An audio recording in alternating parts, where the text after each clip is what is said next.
you got to change what you're doing. You have to change what you're putting in your mouth. You need to get better quality sleep. You need to manage your stress. Those are all critically important. And especially, for many of us that have children, it's like, I want to be healthy so that I can play with my grandchildren one day. Yep. Yep. That is one of my prime motivations. And the value of looking at insulin is now you are looking at a much more sensitive predictor. Mhm. By the time the glucose is changing, your insulin has already changed 10 or 20 years before. So you can detect the problems much, much sooner. And then by addressing the insulin, you're actually addressing the root problem. Because when you're trying to fix glucose, you're just addressing one of the manifestations of the problem. It's like you're trying to fix the hypertension, or the cognitive decline. All of those are manifestations of one single problem, which is the elevated insulin. I like that you mentioned the clinicians in a more favorable light. I don't ever intend to just throw clinicians under the bus.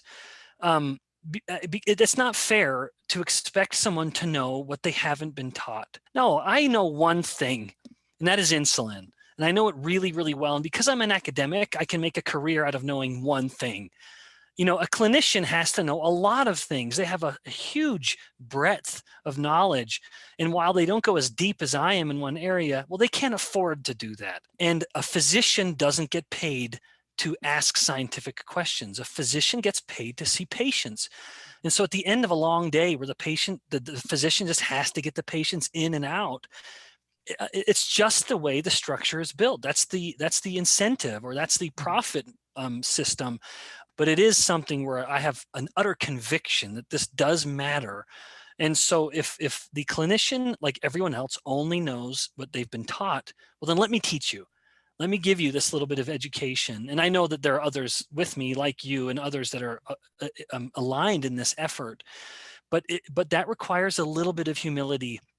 And unfortunately, that is something that does tend to not exist in abundance the more educated someone gets. And that might even be myself, but the more degrees, or the more terminal the degree after someone's name, the less inclined we are to admit when we don't know something.